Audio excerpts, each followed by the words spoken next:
Just a minute.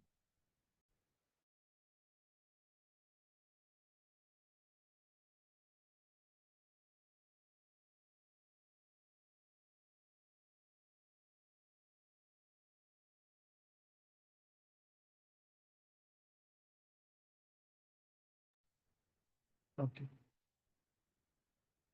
आज का topic हमारा क्या है, किसी को पता है? कोई बताएगा? आप लोग सब अपने वीडियोस ऑन कर सकते हैं। ओके।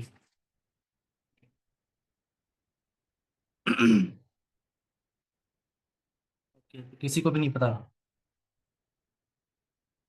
ओके, तो आज हम जो भी आज तक हमने लेवल 1 और लेवल 2 में जो भी पढ़ा है उसको रिवाइज करेंगे। तो आज हम लेवल 1 रिवाइज करेंगे, कल हम लेवल 2 पे जो जो चीज़ें हैं, टॉपिक हमने किए हैं कवर, वो कल हम रिवाइज करेंगे। ठीक है। तो लेवल 1 में हमने क्या पढ़ा था? सबसे पहला क्लास किसका हुआ था?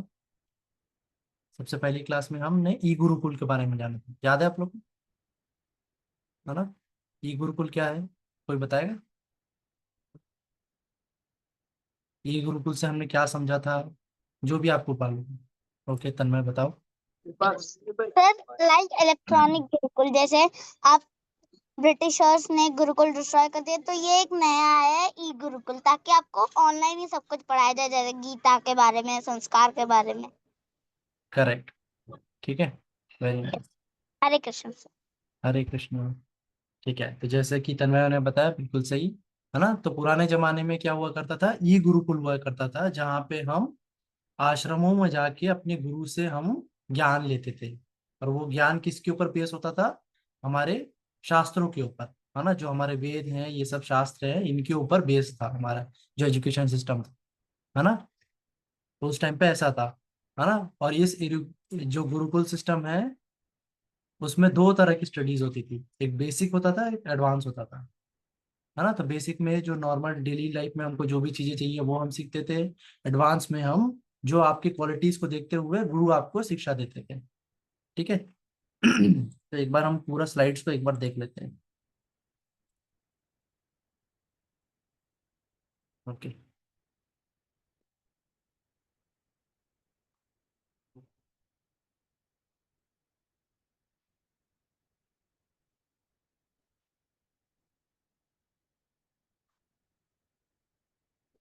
ओके, तो ये हमारी फर्स्ट क्लास थी। है ना? इसमें हमने क्या देखा था कि हमारा गुरुकुल क्या है, वैदिक स्क्रिप्चर्स क्या है, और कैसे हमारा ये सिस्टम चलता था। है ना? तो ये सारी चीज टीचिंग्स का जो बेस क्या था, वो हमारे वेद थे, हमारे शास्त्र थे। है ना? और गुरु सारी चीजों को सिखाता था। ठीक है, ये हमने देखा था।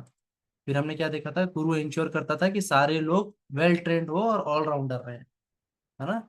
और दो तरह की शिक्षा थी, जिसमें बेसिक थी, है ना, डे टू डे लाइफ में हमको जो चीजें सीखनी होंगी, है ना, जैसे कुकिंग है ना, प्लांटेशन है ना, एनिमल को कैसे रखना है, और साफ सफाई रखना, कपड़े धोना, है ना, खाना बनाना।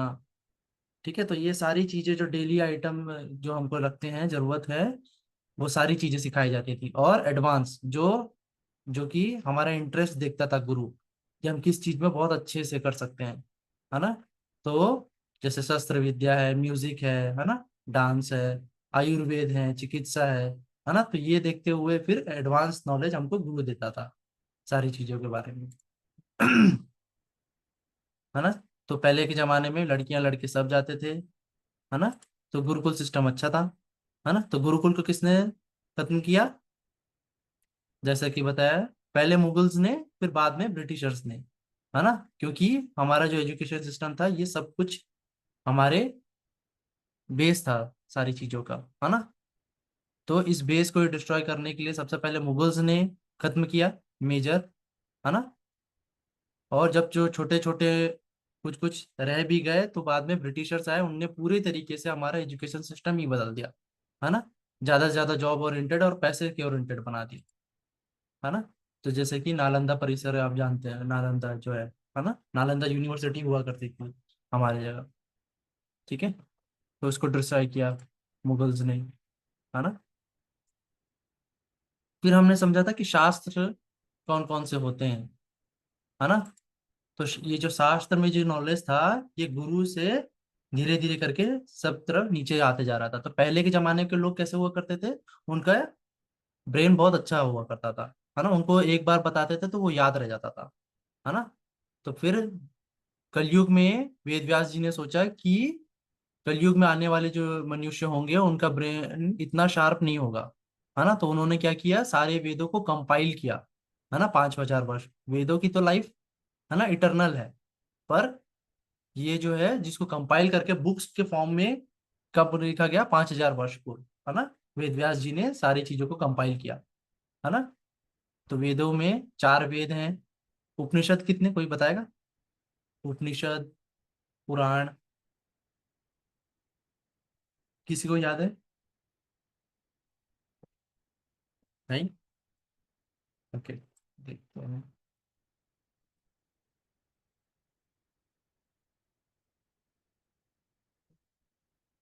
है ना, तो वेदों में हमारा सारी चीजों का प्रूफ है ना। तो उपनिषद है 108, पुराण है 18, है ना। हमारे वेद हैं 4, कौन कौन से? ऋग्वेद, सामवेद, अथर्ववेद, यजुर्वेद। ठीक है, और 2 हमारे महाकाव्य हैं, ठीक है, रामायण और महाभारत। ठीक है, उपनिषद 108, पुराण 18, 4 वेद और 2 महाकाव्य। ठीक है। फिर हमने देखा था कि इनमें से हम जो पढ़ने वाले हैं मेनली, है ना, भगवत गीता, वो किसका पाठ है? किसका पाठ है? ओके, सानवी बताओ। जो श्री कृष्ण ने अर्जुन को बताया था हाँ, ये उसका। किस चीज का पाठ, कौन सा महाकाव्य का पाठ? महाभारत। महाभारत, करेक्ट, है ना। तो महाभारत में ही इसका वर्णन है। ठीक है, और हमने क्या देखा था? फिर हमने देखे थे कि किसने कितने श्लोक्स बोले हैं, किसी को याद है? कौन कौन से 4 मेन कैरेक्टर हैं इस भगवद गीता में?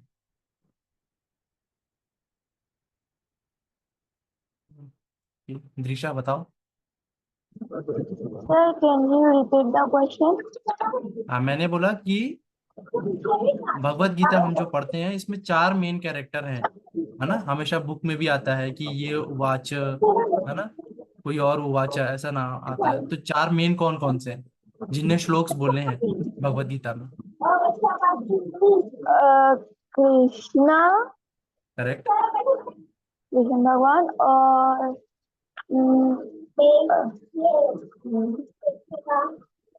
और नो आइडिया। ओके, ठीक है, हमने याद किए थे कि इसने कितने श्लोक्स बोले हैं। गायत्री आप बताओ। संजय, संजय, जो अर्जुन, और एक श्लोक जिनने बोला है सबसे पहला, धृतराष्ट्र, है ना। ये 4 है ना। तो किसने कितने श्लोक बोले हैं, कोई बताएगा?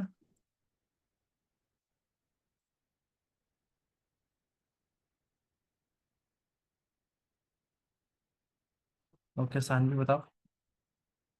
सर धृतराष्ट्र ने सिर्फ एक श्लोक बोला था, करेक्ट। कहा था।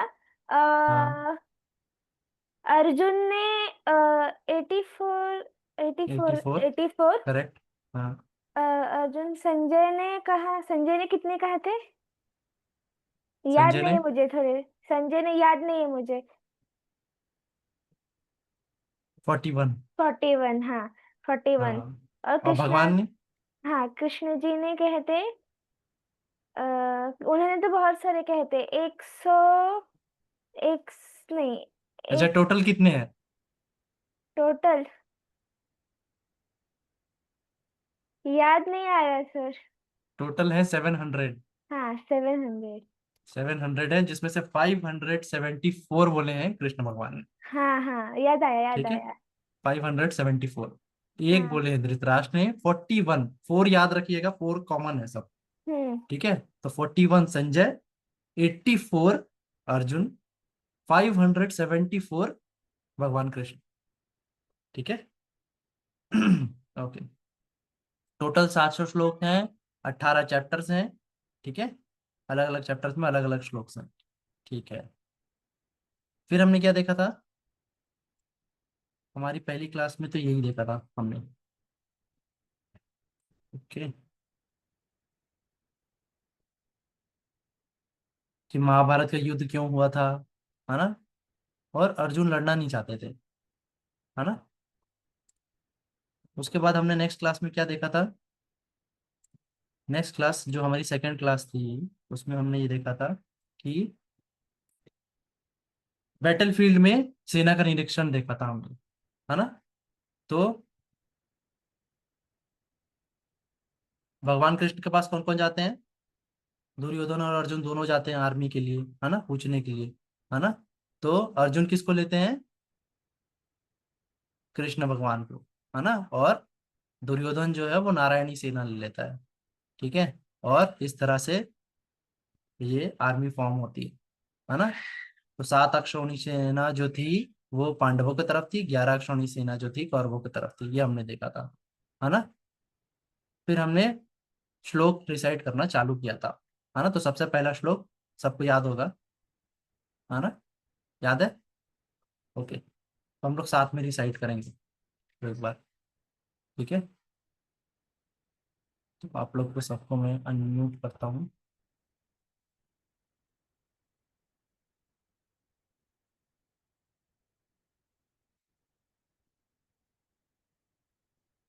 ओके, ठीक है, तो हम लोग साथ में रिसाइट करेंगे। पहला श्लोक क्या था, धृतराष्ट्र उवाच धृतराष्ट्र उवाच धर्मक्षेत्रे कुरुक्षेत्रे धर्मक्षेत्रे कुरुक्षेत्रे समवेतायुयुत्सवा समवेतायुयुत्सवः मामकाः पाण्डवाश्चैव मामकः पाण्डवाश्चैव किम् अकुर्वत संजय। किमकुर्वत संजय धर्मक्षेत्रे कुरुक्षेत्रे धर्मक्षेत्रे कुरुक्षेत्रे समवेतायुयुत्सवा समवेतायुयुत्सवः मामकाः पाण्डवाश्चैव मामकः पाण्डवाश्चैव किम् अकुर्वत संजय। किमकुर्वत संजय ओके, हरे कृष्ण सर। हरे कृष्ण। ठीक है, तो हमने इसमें ये देखा था कि धृतराष्ट्र पहला श्लोक में क्या कह रहे थे कि ये धर्म क्षेत्र कुरुक्षेत्र जो है ना, यहाँ पे समवेता युयुत्सवा, युद्ध की कामना से जो लोग इकट्ठा हुए हैं, समवेता, है ना, और मेरे और पांडवों के पुत्र ने क्या किया, ये संजय से पूछ रहे हैं। मामका पांडवास चैव किम अकुर्वत संजय। ठीक है, ये पहला श्लोक था हमने जो सीखा था, जो धृतराष्ट्र ने बोले, है ना। फिर हमने संजय बता रहे थे उनको सीन पूरा, है ना, कि क्या क्या चीजें हो रही हैं ये। उसके बाद उन्होंने बताया था कि हर किसी ने अपने अपने शंख बजाए थे है ना। तो इसके बाद जो हमने देखा था वो शंख के श्लोक थे, है ना। तो पहला श्लोक ये था शंख का, ये भी हम साथ में रिसाइट करेंगे, है ना। तो ये था फर्स्ट चैप्टर का 15 श्लोक। ठीक है, ओके। पांचजन्यम ऋषिकेशो पाञ्चजन्यम् ऋषिकेश देवदत्तं धनंजय देवदत्तञ्जय पौंड्रम दद्मो महाशंखम पौण्ड्रं दद्मोमहाशङ्खम् भीमकर्मा वृकोदर भीमकर्मा पांचजन्यम ऋषिकेशो पाञ्चजन्यं ऋषिकेश देवदत्तं धनंजय देवदत्तञ्जय पौंड्रम दद्मो महाशंखम पौण्ड्रं दद्मोमहाशङ्खम् भीमकर्मा वृकोदर। भीमकर्मा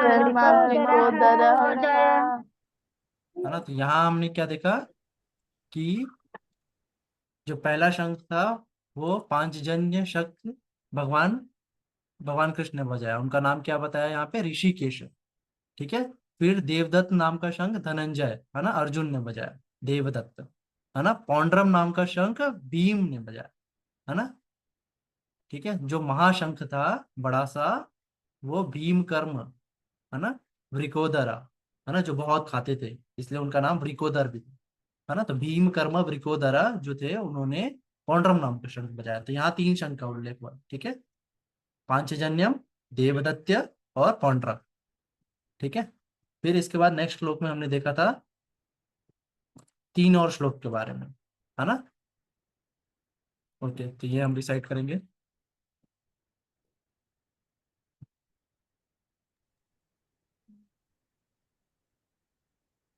अनंत विजयम राजा अनंत अनंत विजयम राजा राजा कुंती पुत्रो युधिष्ठिर कुंती पुत्रो युधिष्ठिरः युधिष्ठिरः नकुल सहदेवश्च नकुलः नकुलः सहदेवश्च सुघोष मणिपुष्पकौ सुघोष सुदूषः मणिपुष्पकौ मणिपुष्पकम् अनंत विजयम राजा अनंत अनंत विजयम विजय राजा राजा कुंती पुत्रो युधिष्ठिर कुंती पुत्रो पुत्र युधिष्ठिरः नकुल सहदेवश्च नकुलः सहदेवश्च नकुलः सुघोष मणिपुष्पकौ सुघोष मणिपुष्पकौ मणिपुष्पकम्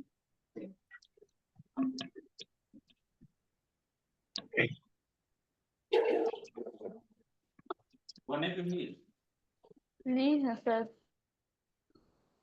ओके, है ना। तो यहाँ पे अनंत विजय नाम का जो शंख था वो युधिष्ठिर ने बजाया, कुंती जी का जो पुत्र था, है ना। तो अनंत विजय राजा कुंती पुत्र युधिष्ठिर, है ना। नकुल और सहदेव ने कौन सा बनाया, तो नकुल ने बजाया सुघोष और सहदेव ने बनाया मणिपुष्पक, ठीक है। ये हमने देखा था, ओके। इसके बाद क्या हुआ था, इसके बाद अर्जुन ने भगवान कृष्ण को कहा कि मेरा रथ को दोनों सेनाओं के बीच में ले जाके रख दीजिए, है ना। वो क्या देखना चाहते थे कि वहां पे कौन कौन खड़ा है और कौन कौन उनसे युद्ध करने के लिए इस रणभूमि में उपस्थित हुआ है ना। तो वो श्लोक कहते हैं, अर्जुन क्या कहते हैं, अर्जुन वाच सेनयोर उभयोर मध्य रथ स्थाप्यत्य में अच्युत, है ना। तो भगवान कृष्ण वो कर रहे हैं कि सेनयो उभयोर मध्य, दोनों सेनाओं के बीच में रथ को स्थापित कर दो हे अच्युत, है ना। भगवान कृष्ण को कह रहे हैं कि यावद एतान निरीक्षेयम, है ना। तो कि मैं देखना चाहता हूँ कि कौन कौन आया है ना। योद्धुत कामान अवस्थितान, है ना, युद्ध की कामना से कौन कौन आया हुआ है। कैरमया संघ सह योद्धव्यम अस्मिन रण समुद्यम, ठीक है। तो कौन कौन मेरे साथ युद्ध करने के लिए इस रणभूमि में उपस्थित हुआ है, ये क्या भगवान कह रहे हैं, ठीक है। तो अर्जुन का रथ भगवान कृष्ण दोनों सेनाओं के बीच में स्थापित कर देते हैं, है ना। तो स्टार्टिंग में तो अर्जुन बहुत कॉन्फिडेंस में रहते हैं, है ना, कि देखता हूँ कौन कौन लड़ने आया है ना। पर वो धीरे धीरे जब सारे लोगों को देखते हैं तो उनके अंदर कुछ कुछ चेंजेस आने लगते हैं, है ना। तो कोई बताएगा क्या चेंज आ रहे थे, क्या हो रहा था अर्जुन के साथ। ओके, यश बताओ। यश। सर, उनके पैर थर थर आ रहे थे, उन्हें उनका शरीर तप रहा था। उन्हें डर करेक्ट। लग रहा था कि मैं मेरे गुरु के सामने ही और मैं मेरे भाइयों के सामने ही युद्ध करने वाला हूँ। उन्हें अलग अलग करेक्ट। से अनईजीनेस लग रही। हाँ, करेक्ट, है ना। तो अर्जुन के अंदर चेंजेस आ गए, है ना, कि जैसे ही वो रणभूमि के बीच में भगवान कृष्ण ने उनका रथ स्थापित किया और वो देख रहे थे सारे लोगों को, तो उनको कौन दिख रहा था, उनको अपने पितामह दिख रहे थे, भीष्म, है ना, सगे संबंधी भाई, गुरुजन, है ना, कृपाचार्य, द्रोणाचार्य, है ना, भीष्म पितामह, है ना, दुर्योधन, है ना।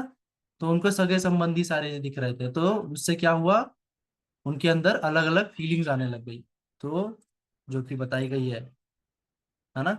तो वो श्लोक में बताते जाते हैं कि मुझे कैसा लग रहा है, क्या हो रहा है उनके साथ, है ना। तो क्या कहते हैं कि वो खड़े नहीं हो पा रहे हैं, उनका मुख सूख रहा है ना, उनकी पूरी बॉडी ट्रेम्बल कर रही है, कांप रही है ना, उनके रोम रोम खड़े हो जा रहे हैं, है ना। गांडीव उनके हाथ से, जो उनका धनुष का नाम था गांडीव, वो उनके हाथ से छूट रहा है, उनकी स्किन बर्न हो रही है ना। वो खड़े नहीं हो पा रहे थे तो बैठ गए थे, है ना। वो अपने आप को भूल रहे हैं, उनको चक्कर आ रहा है ना। और वो दूर दूर तक के सिर्फ दुर्भाग्य ही दुर्भाग्य देख रहे थे, है ना। तो क्या था, उनके अंदर कंपैशन का भाव आ रहा था, है ना। वो देख रहे थे कि अगर मैं ये युद्ध जीत भी गया तो मैं क्या एंजॉय करूंगा, है ना। और वो ये देख रहे थे कि यहाँ मैं लोगों को मारूंगा तो सिंफुल रिएक्शंस होंगे, मेरे पूरे परिवार खत्म हो जाएगा, है ना। तो वो इन डिसीजन में फंस जाते हैं, है ना, कि युद्ध लड़ना चाहिए कि नहीं लड़ना चाहिए, उनको समझ में नहीं आ रहा था, है ना। तो यहाँ से फिर हमारी भगवत गीता एक्चुअल में चालू होती है ना। तो अभी तक के फर्स्ट चैप्टर में हम सिर्फ सेना का निरीक्षण होता है, ठीक है, और अर्जुन के अंदर क्या क्या भाव उत्पन्न हुए ये बताया गया है, ठीक है। इसके आगे फिर हमने देखा था कि भगवत गीता फिर चालू होती है, ठीक है। ये इसके बाद हमने फिर क्या देखा था नेक्स्ट क्लास में। नेक्स्ट क्लास में हमारा अगला टॉपिक जो था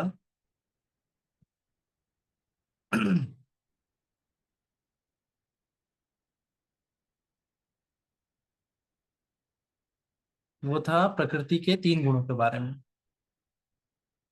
किसी को याद है कौन कौन से 3 गुण थे? कोई बताएगा?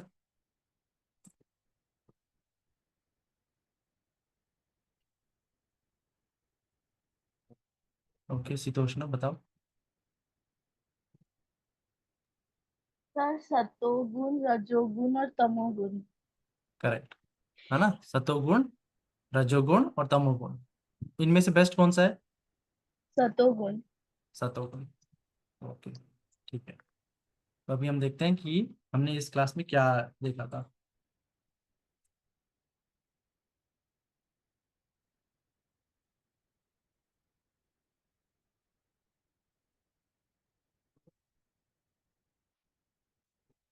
ओके, तो हमने देखा था कि 3 मोड्स ऑफ नेचर होते हैं, प्रकृति के 3 गुण हैं, है ना। कौन कौन से हैं, है ना। तो अर्जुन ये प्रश्न करते हैं कि कुछ तो ऐसा चीज है जो मुझे बल से पापों की तरफ खींचता है, ऐसा लगता है मुझे, है ना। तो इस प्रश्न का भगवान आंसर देते हैं कि ये क्या है, ये डोर बंधे हुए हैं, प्रकृति के 3 गुण हैं, है ना, जो कि है सतोगुण, रजोगुण और तमोगुण, है ना। Mood off goodness, mood off passion and mood off ignorance, है ना। फिर क्या बताया कि ये हमको डोर की तरह इधर उधर नचाते रहते हैं, ठीक है, कठपुतली की तरह, है ना। तो इसमें से फिर भगवान ने बताया था कि सतोगुण का लक्षण कैसा होता है ना।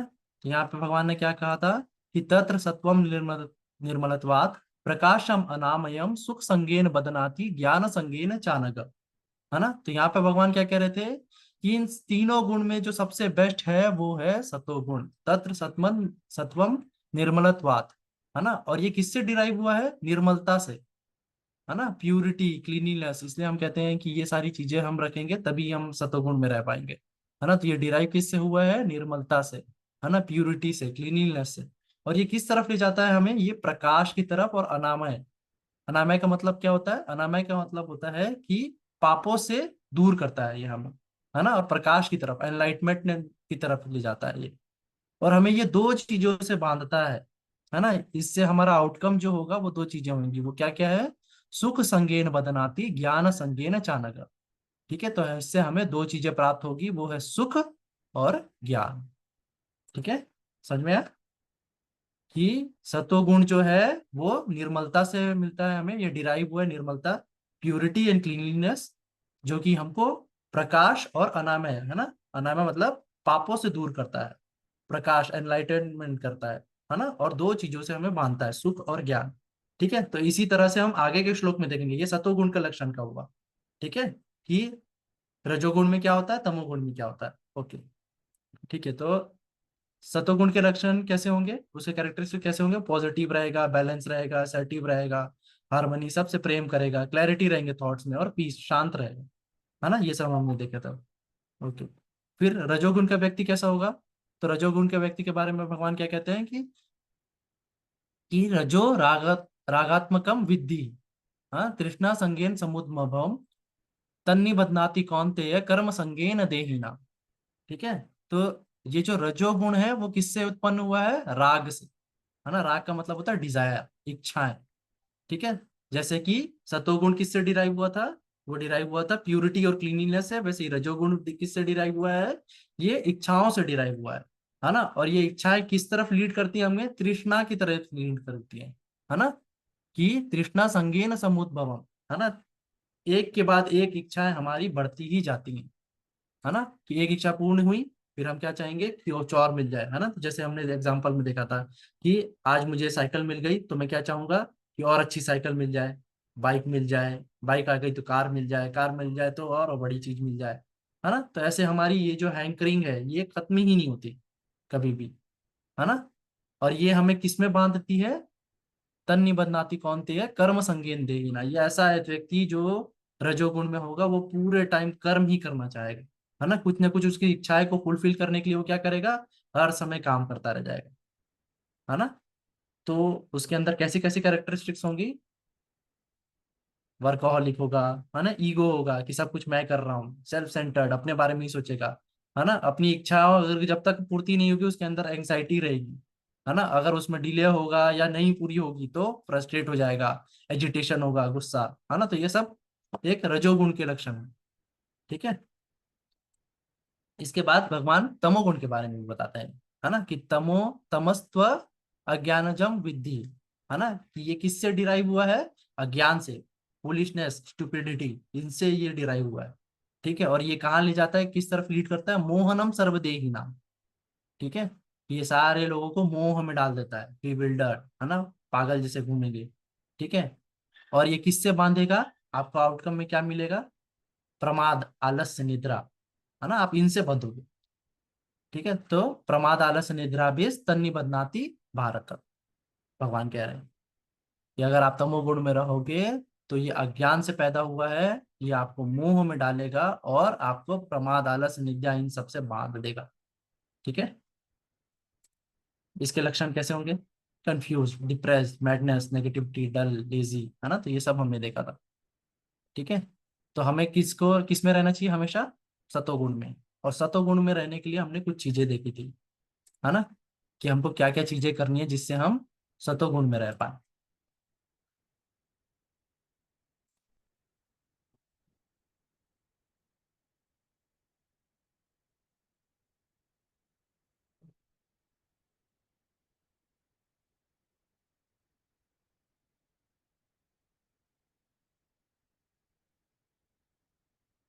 ओके। तो पहली चीज क्या थी उसमें? कि आपको हमेशा साफ सफाई रखना है ना। कि जैसे श्लोक में बताया है कि तत्र सत्मम निर्मलत्वात्, है ना। तो निर्मलता, हर चीज में हमको प्यूरिटी और क्लीनिनेस पे ध्यान देना है। तो सबसे पहले बॉडी में कि हम हमेशा क्लीन रहें, है ना। और हमारे आसपास भी क्लीनिनेस रहे। ठीक है। दूसरा चीज, हमने बॉडी को बाहर से तो क्लीन कर लिया, बाहर की चीजों को भी क्लीन रख रहे हैं हम, अपने आसपास साफ सफाई रख रहे हैं, हमको इंटरनली भी क्लीन रहना है ना।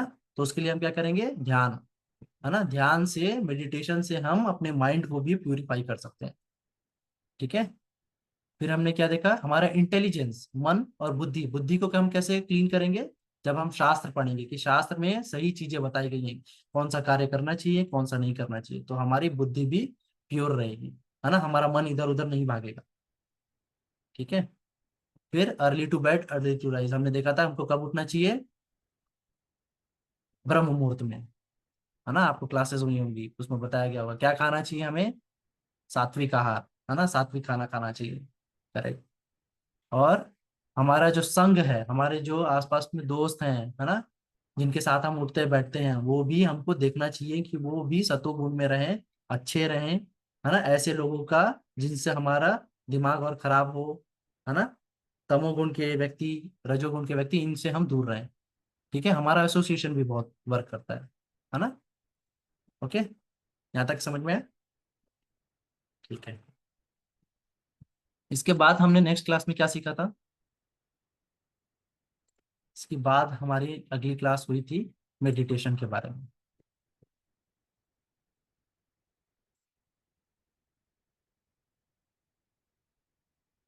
ठीक है। तो हमने सीखा था कि हमें मेडिटेशन किस तरह से करना है ना।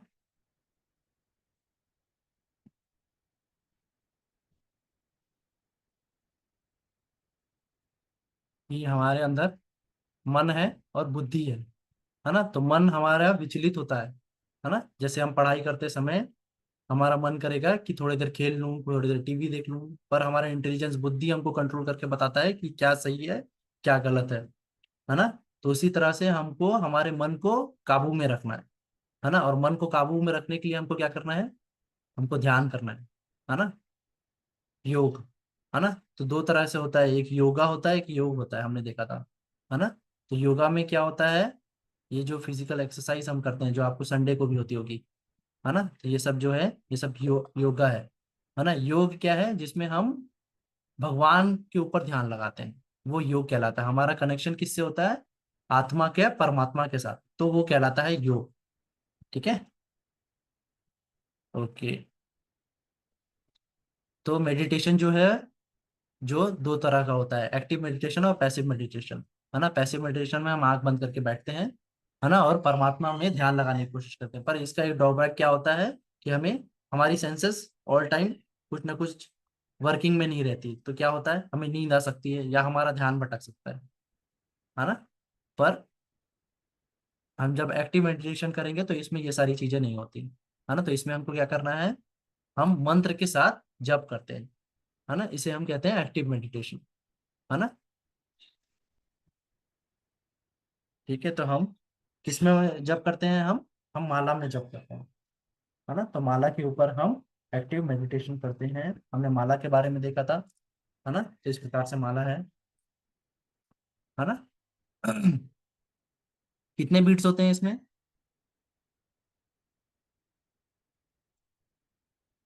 ओके तन्मय बताओ। सर 108। 108 बीट्स हैं, है ना। और एक बीट एक्स्ट्रा है, इसे हम क्या कहते हैं,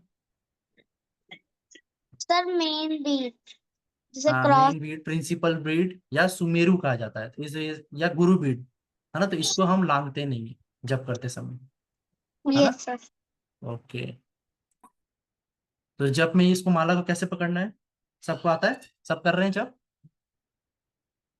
एटलीस्ट वन माला डेली, है ना। तो कैसे पकड़ना है हमें, इंडेक्स फिंगर हमको बाहर रखना है और इससे ऐसे करना है ना। एक एक करके हमको आगे बढ़ाते जाना है, ठीक है, ओके। और हमें मंत्र बोलना है ना। तो हमें कौन सा मंत्र बोलना है, हरे कृष्ण महामंत्र, क्योंकि कल ही संतरण उपनिषद में बताया गया है कि कलयुग में हमें नाम जप करना है, और नाम जप में सबसे मोस्ट पावरफुल मंत्र जो है वो हरे कृष्ण महामंत्र है। ठीक है, तो इसलिए हम हरे कृष्ण महामंत्र पे ये जप करते हैं, और इसमें 108 बीड्स होते हैं। ठीक है, 108 क्यों है ना। तो इसके बहुत सारे रीजंस है, जैसे कि आपको मालूम होगा, है ना। ठीक है, तो डेली हमको जप करना है, एक्टिव मेडिटेशन वो तभी कहलाएगा, ओके। ठीक है, तो मेडिटेशन के बाद हमारा नेक्स्ट टॉपिक क्या था,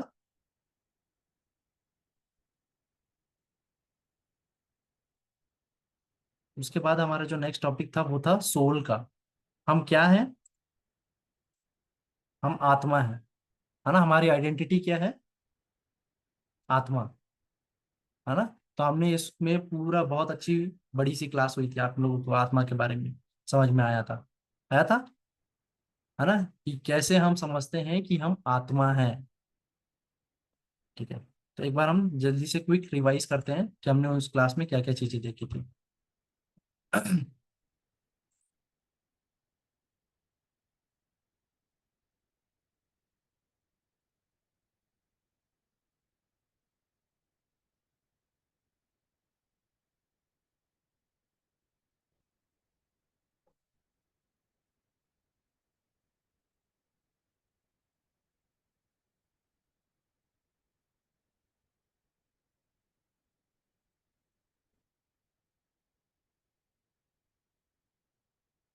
तो हमने ये एक्टिविटी की थी, हमारे आँख कहाँ है, नाक कहाँ है ना। पर हम कहाँ हैं एक्चुअल में, हमारी आइडेंटिटी क्या है, आत्मा। हम इस शरीर के अंदर ही जो है वो है आत्मा। हमारी एक्चुअल आइडेंटिटी क्या है, आत्मा, है ना। तो भगवान ने 7 चैप्टर के 4th वर्स में कहा है ना, क्या कहा है कि भूमि रपो नल वायु है ना। तो ये जो है, तो 5 चीजों से हमारा स्थूल शरीर बना है, 3 चीजों से हमारा सूक्ष्म शरीर बना है, और जो आत्मा की कैरेक्टरिस्टिक्स है, किसी को याद है? ओके, सानवी बताओ। सर स्थूल शरीर 5 तत्वों से बना हुआ है। हाँ, पृथ्वी, जल, करेक्ट। वायु, ईथर। और पृथ्वी, जल, वायु, ईथर। और अग्नि। अग्नि। हाँ, अग्नि। ठीक है, पाया। हाँ। ठीक है, तो ये 5 चीजों से स्थूल शरीर बना है, सूक्ष्म शरीर 3 चीजों से बना है, कौन कौन सा है? हाँ, मन, बुद्धि, अहंकार। मन, बुद्धि और अहंकार। ठीक है, और आत्मा की कैरेक्टरिस्टिक क्या है? सत, चित, आनंद। करेक्ट। ठीक है, तो सत चित आनंद जो है वो आत्मा की कैरेक्टरिस्टिक। तो ये हमने देखा था, है ना। तो स्थूल शरीर, सूक्ष्म शरीर, है ना, जैसा कि बताया। और जो आत्मा का ये जो गुण है वो क्या है? सच्चित और आनंद है। ठीक है ना। तो जिस तरह से कपड़े होते हैं वैसे ही स्थूल शरीर जो है वो हमको बाहर दिखता है, सूक्ष्म शरीर हमको दिखता नहीं है, ये हमारे पास है। आत्मा हमारे अंदर ही है। ठीक है, आत्मा का साइज क्या है, कोई बताएगा? किसी को याद है आत्मा का साइज क्या है? ओके, सानवी बताओ। सर उसका साइज ही नहीं होता है ना। हाँ, पर एक है, ये जो बाल हमारे हैं ना, उसका जो टिप होता है उसका 1/10,000, हाँ। है ना। तो इतना छोटा होता है आत्मा। हाँ।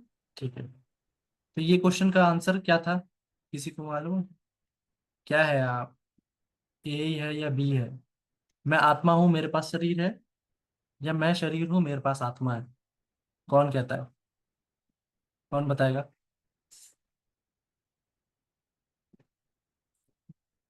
क्या मैं आत्मा हूं, मेरे पास 2 तरह के शरीर हैं, है ना, एक ये जो स्थूल शरीर है और सूक्ष्म शरीर है, या मैं शरीर हूं और मेरे पास 2 चीजें और हैं, आत्मा है और सूक्ष्म शरीर है? कौन सा सही है, ए या बी? कौन कौन ए कह रहे हैं, कौन कौन बी कह रहे हैं? आप लोग चैट बॉक्स में भी लिख सकते हो। सर मेरे पास आत्मा है और मेरे पास शरीर है, फिर 2 शरीर। हाँ, करेक्ट, है ना। तो हमारी आइडेंटिटी आत्मा है, ये हमको समझना है ना, सबसे मेन चीज यही है। ठीक है, और ये जो आत्मा है, ये भगवान की, भगवान ने इसको ये शरीर दिया हुआ है ना, जो कि सटल बॉडी और स्थूल शरीर, ये दोनों चीजें भगवान ने दी है। ओके, फिर हमने देखा था कि आत्मा के लिए हमने क्या क्या चीजें की हैं, है ना, जिससे ये प्रमाण मिलता है कि आत्मा होती है। हम ये केमिकल के बने हुए बैग नहीं है, है ना, हमारे अंदर चेतना है ना, चैतन्यता है ना। जैसे आपने गाड़ी वाला एग्जांपल देखा था, आप गाड़ी में किसको बचाओगे? अपने दोस्त को बचाओगे, है ना। आत्मा के लिए हमने देखा था, और भी लोग,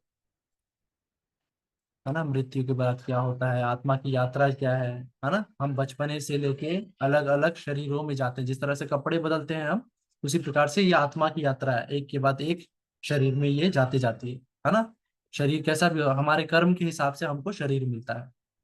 ठीक है, तो 84 लाख योनियां हैं, इनमें से किसी भी शरीर में हम जा सकते हैं, है ना। हमारी आत्मा कर्मों के हिसाब से हमको मिलेगी, है ना। तो हमारे अंदर चैतन्यता होती है ना, कि हम थिंक कर सकते हैं, विल कर सकते हैं, फील कर सकते हैं, है ना। तो इसी को कहा गया है कि we can think, will and feel. ठीक है, और फिर हमने एग्जाम्पल देखा था कि किस तरह से प्रूफ होता है कि ये आत्मा हमारी अलग अलग जर्नी में जाती है ना। तो जिस प्रकार से जो शुक्ला नाम की लड़की रहती है, वो अपने प्रीवियस बर्थ को याद रखती है ना। तो और भी एग्जाम्पल्स थे ऐसे, है ना। किसी लोगों को फोबिया जो होता है, वो पिछले जन्म के कुछ आ, घटनाओं के कारण उसको याद रहता है ना। और फिर ये हमने ये बूढ़ी औरत और गोल्डन केज का एग्जाम्पल, ये स्टोरी देखा था, है ना, जिसमें वो जो बूढ़ी औरत रहती है वो केज को हर समय साफ करके रखती है। तो इसी प्रकार से हम भी क्या करते हैं, इस बॉडी को हमेशा अच्छा रखते हैं, पर हमारी जो आत्मा है उसको हम फीड नहीं करते। तो जिस प्रकार से वो पैरेट को फीड नहीं कर रही थी और वो मर गया, है ना, उसी प्रकार से हाँ, हम अपने सोल को फीड नहीं करते, है ना। और सोल किस तरह से फीड होती है, कौन बताएगा? सोल का खाना क्या है? ओके, शीतोष्णा बताओ।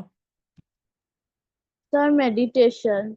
मेडिटेशन, करेक्ट, है ना। जितना हम जप करेंगे, जितना हम ये करेंगे, उतना हमारा सोल को खाना मिलेगा। ओके, इसके बाद हमने नेक्स्ट क्लास में क्या देखा था? आत्मा के कुछ हमने वर्ड्स देखे थे, ठीक है, तो वो हम देखते हैं।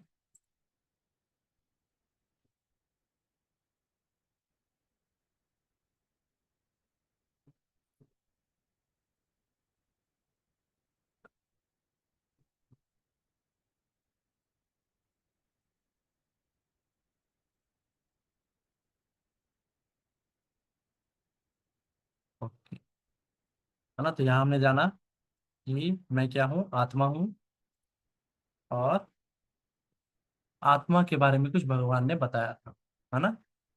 तो भगवान ने क्या कहा था, सेकेंड चैप्टर में 13th वर्स से जो है, ठीक है। तो हम लोग साथ में मिलकर रिसाइट करेंगे। मैं आप लोग को अनम्यूट करता हूँ। ओके। हरे देहिनोऽस्मिन्, हरे कृष्ण, देहिनो देहिनोऽस्मिन् यथा देहे देहिनो देहिनो अस्मिन् यथा देहे कौमारं यौवनं जरा कौमारं कौमारं यौवनं जरा जरा तथा देहांतर प्राप्तिर तथा देहांतरप्राप्ते धीरस्तत्र न मुह्यति। धीरस्तत्र न मुह्यति। देहिनोऽस्मिन् यथा देहे देहिनोऽस्मिन् देहिनोऽस्मिन् यथा देहे कौमारं यौवनं जरा कौमारं कौमारं यौवनं यौवनं जरा जरा तथा देहांतर प्राप्तिर तथा तथा देहान्तरप्राप्तिः देहांतरप्राप्तिर् धीरस्तत्र न मुह्यति। धीरस्तत्र न धीरस्तत्र मुह्यति। सर मैंने यही वाला श्लोक में लर्न किया था। ओके, हरे कृष्णा सर। हरे कृष्णा। हरे कृष्ण। ओके, तो यहाँ पे क्या कहा गया है इस श्लोक में, आत्मा की जर्नी के बारे में बताया गया है कि आत्मा की जर्नी कहाँ से है।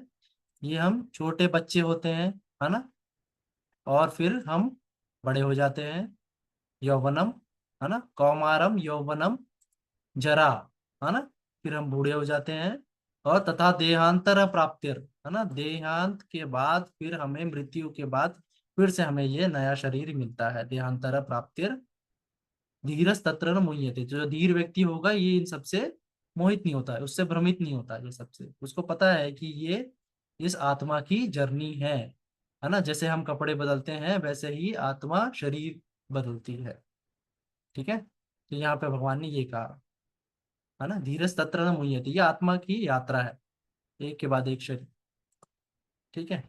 ओके, इसके बाद नेक्स्ट वर्ष में ही भगवान ने बताया कि ये शरीर की यात्रा में क्या होता है ना। तो ये जो बॉडी है उसकी यात्रा में क्या हो रहा है, तो भगवान ने कहा है, हम लोग साथ साथ में डिसाइड करेंगे। सर ओके, हमने सब कराया था ना भगवद गीता का श्लोक, वो मैंने वो नहीं पढ़ा। हम लोग लास्ट में लेंगे, हाँ। ओके, आप लोग का जो भी डाउट रहे, ओके। तो हम साथ में डिसाइड करते हैं, मात्रा स्पर्शास्तु कौन्तेय मात्रा प्रस्पष्टु कौन्तेय शीतोष्ण सुख दुःखदा शीतोष्ण सुख दुःखदः आगमापाय नित्यस् आगमापायो नित्यस् तां तितिक्ष्व भारत। शान्ति तिष्ठति भारत। मात्रा स्पर्शास्तु कौन्तेय मात्रा प्रस्पष्टु कौन्तेय शीतोष्ण सुख दुःखदा शीतोष्ण सुख दुःखदः आगमापायनो नित्यस् आगमनापायनो नित्यं तां तितिक्ष्व भारत।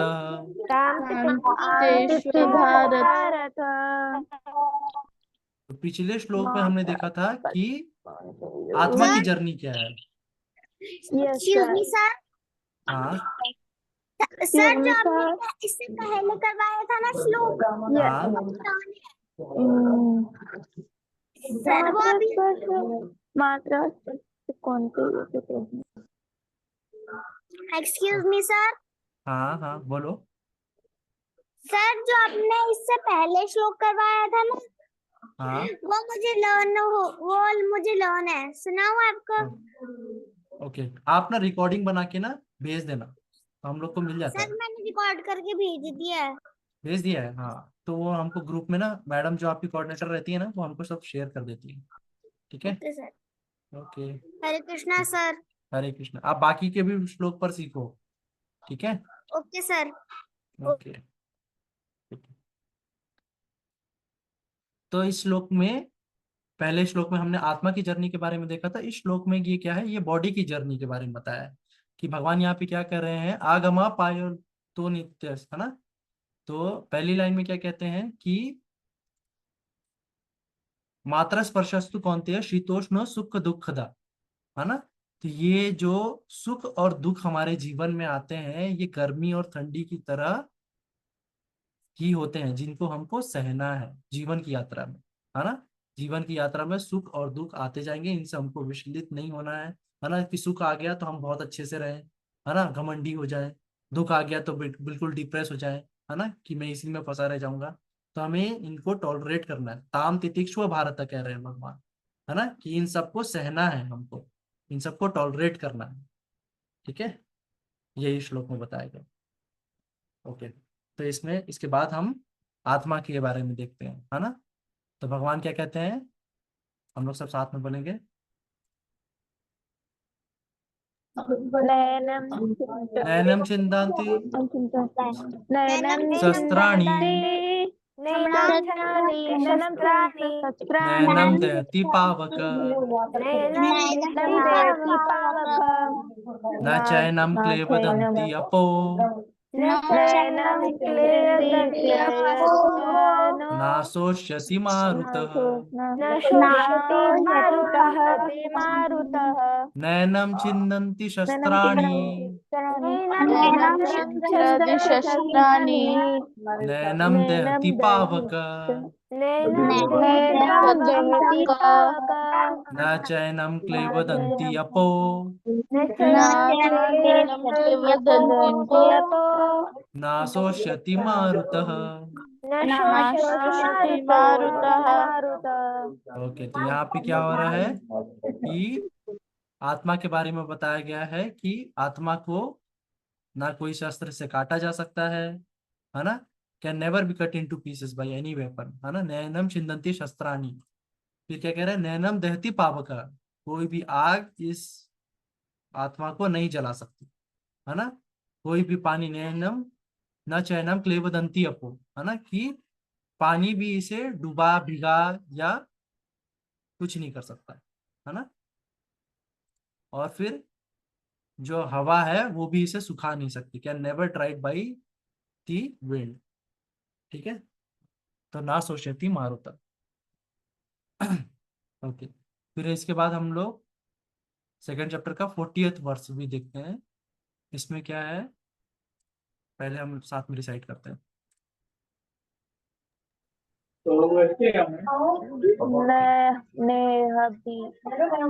नेहा विक्रमना स्वस्ति प्रत्यवायो न विद्यते प्रत्यवायो स्वल्पमपि अस्य धर्मस्य त्रायते महतो भयात्।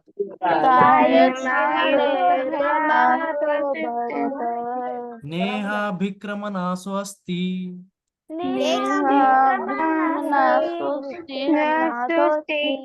प्रत्यवायो न विद्यते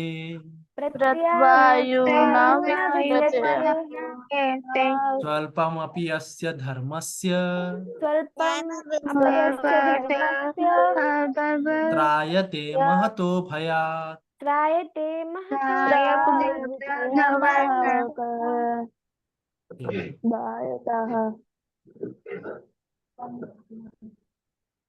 तो यहाँ पे भगवान क्या कह रहे हैं कि छोटा से छोटा कर्म भी जो हम करेंगे, है ना, भगवान के लिए, है ना, उसके कभी क्षय वो कभी खत्म नहीं होगा। प्रतवायो न विद्यते, है ना, ये कभी भी खत्म नहीं होगा। और छोटा से छोटा प्रयास जो हम करेंगे वो कभी खत्म नहीं होगा, और ये हमें बड़े से बड़े भय, बड़े से बड़े दुख से हमें बचाएगा। जो हम छोटा से छोटा कर्म भी हम भगवान के लिए करेंगे, है ना, उसका कभी क्षय नहीं होगा। ठीक है। है ना, तो जैसे इस जीवन में हम बहुत सारी पढ़ाई लिखाई किए, है ना, बीटेक, एमबीए, पीएचडी, इतनी पढ़ाई, पूरे क्लासेस में टॉपर वॉपर बने, है ना, पर अगला जन्म में हमको फिर से पढ़ना पड़ेगा, फिर से एलकेजी यूकेजी एबीसीडी, है ना। पर जो हम थोड़ा सा भी प्रैक्टिस हमने अगर इस जन्म में भगवान के लिए किया, भगवान की पूजा की, भगवान की भक्ति की, अगले जन्म में हम उसके आगे से चालू करेंगे, है ना। ठीक है।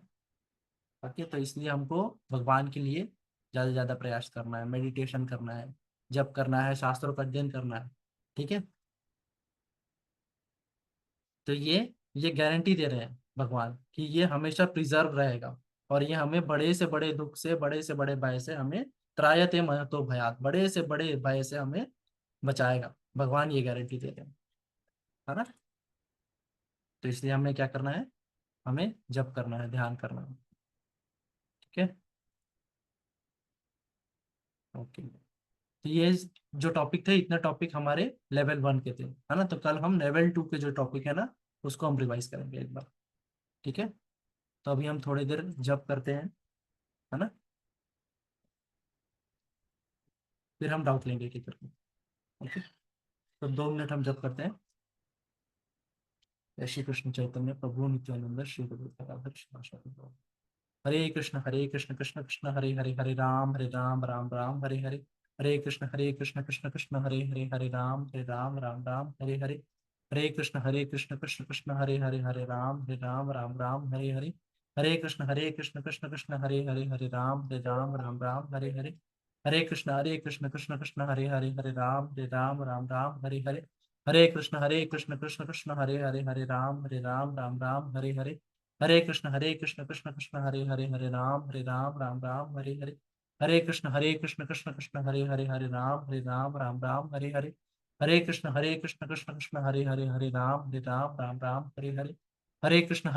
कृष्ण कृष्ण हरे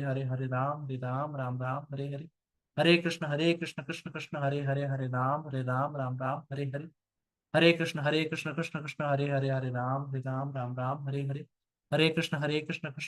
हरे कृष्ण कृष्ण कृष्ण हरे राम राम हरे हरे, हरे कृष्ण कृष्ण कृष्ण हरे राम राम हरे हरे, हरे कृष्ण कृष्ण कृष्ण हरे राम राम हरे हरे, हरे कृष्ण कृष्ण कृष्ण हरे राम राम हरे हरे, हरे कृष्ण कृष्ण कृष्ण हरे राम राम हरे हरे, हरे कृष्ण कृष्ण कृष्ण हरे राम राम हरे हरे, हरे कृष्ण कृष्ण कृष्ण हरे राम राम राम हरे हरे। आप लोग अपने डाउट पूछ सकते हो उनके फिर को। ठीक है।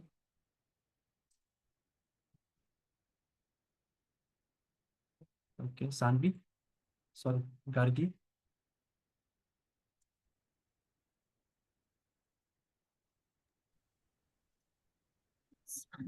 सर, हाँ। हरे कृष्णा सर। सर हरे मुझे कृष्ण। आपसे पूछना था कि हमें जप और टीका क्यों लगाना चाहिए? हाँ, तो जब हम क्यों कर रहे हैं, क्योंकि पहला तो सबसे पहला हमारी आत्मा का जो खाना है वो है मेडिटेशन, है ना। दूसरा चीज ये अकर्म में आता है ना, हमारी कर्म की भी क्लास हुई है ना, इसका फल हमेशा प्रिजर्व रहेगा, है ना। अभी भी हम देख रहे हैं कि भगवान के लिए किया हुआ कर्म हमेशा प्रिजर्व रहता है ना। तो इसीलिए हम ज्यादा से ज्यादा जप करते हैं, है ना। भगवान का नाम लेने से ही हमारे को मुक्ति मिलेगी। हमने ये कर्म वाले क्लासेस में भी देखा कि अंत काले मामेव स्मरण मुक्ता कलेवरम, है ना, कि अंत काल में अगर हम भगवान को स्मरण करेंगे तो हमको मुक्ति मिल जाएगी, हम वापस भगवान के पास चले जाएंगे, जन्म मृत्यु के चक्कर में नहीं फंसेंगे, है ना। पर अंत काल में रिमेम्बर करने के लिए जरूरी क्या है कि पूरे टाइम स्मरण करने की हैबिट हो, है ना। जब हम जप करेंगे तभी हमको ये हैबिट होगी कि हम पूरे टाइम स्मरण करें भगवान को, हर एक कार्य में भगवान को समर्पित करेंगे, तब ये हैबिट बनेगी, है ना। इसलिए जप करना जरूरी है। समझ में आया?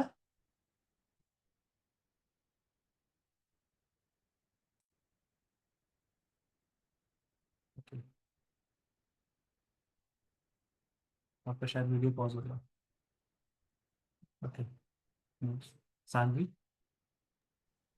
ओके, ठीक। सर मुझे कर्म के रिलेटेड प्रश्न था। हाँ बोलो। मतलब हमारे जीवन में जो कुछ भी होता है वो भगवान हाँ ही लिखते हैं ना।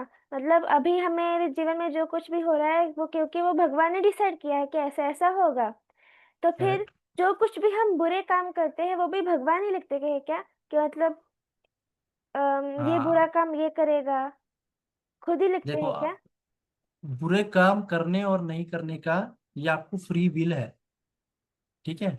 आपका मन और आपकी बुद्धि वर्क करती है यहाँ पे, ठीक है। आपके सटल बॉडी में जो आपके मन और बुद्धि है, मन बोलता है ये काम, बुरे काम कर। हम्म। बुद्धि आपको इंटेलिजेंस आपको बोलेगी कि ये गलत है हम्म। ना, तो वो रोकना चाहिए। पर अगर आपका मन प्रभावित रहा उस टाइम, मन ओवरटेक कर लिया, तो आप वो चीज कर लोगे, है ना। पर अगर बुद्धि ने ये सही तरीके से समझा दिया तो आप रुक जाओगे। तो इसमें भगवान यहाँ पे आपको फ्री विल पे छोड़ दिए हैं कि आप चाहो तो करो, चाहो तो ना करो, ठीक है। अच्छा, मतलब जो कुछ भी हम अच्छे और बुरे कर्म करते हैं वो भगवान नहीं लिखते हैं, वो हम खुद नहीं करते नहीं, हैं। हाँ फल उसका भगवान कर लिख देते हैं, आप करोगे खुद से, ठीक है। लेकिन सर कर्म करना आपके हाथ में है, उसका फल देना भगवान के हाथ में है। भगवान को पहले से ही पता होगा ना कि ये कितने बुरे कर्म करने वाला है, कितने अच्छे कर्म करने वाले हैं। अब वो तो आपकी पूरी आत्मा की, हमको कुछ भी याद नहीं रहता। भगवान कहते हैं कि मुझे जन्म जन्मांतर सब कुछ याद रहता है ना। आपके हाँ। अंदर भी भगवान है तो वो सब कुछ नोट कर रहे हैं, हाँ। है ना। तो वो सारी ओके। चीजों का फल वो अपने आप देंगे ही।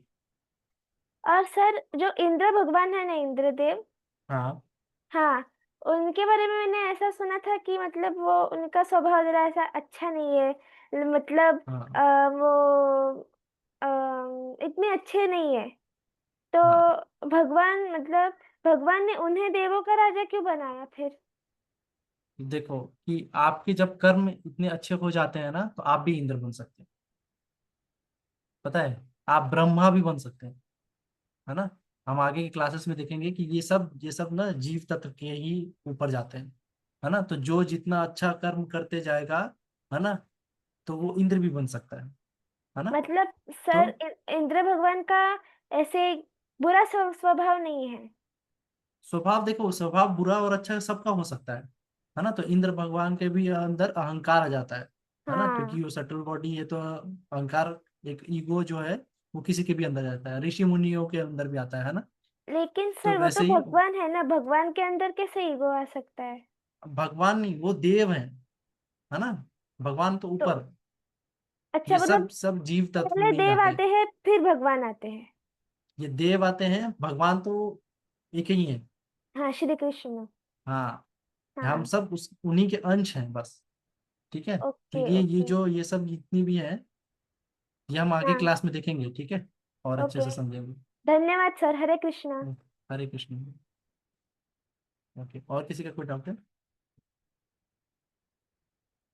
नहीं। ओके, तो आप लोग इन वर्सेस, ये जो श्लोक हुए हैं, इनको आप और अच्छे से प्रैक्टिस करिएगा, याद करने की कोशिश करिए, अपना वीडियोस बना के आप मैडम को, अपने कोऑर्डिनेटर को भेजिए, ठीक है। और कल हम अगले जो लेवल 2 में जो हमारी क्लास हुई थी ना, उसको हम रिवाइज करेंगे, है ना। तो जो गोस्ट, सुपर कॉन्शियसनेस और कर्मा के जो हमने श्लोक देखे थे, ठीक है, तो ये सब हम कल रिवाइज करेंगे, ठीक है। हरे कृष्ण।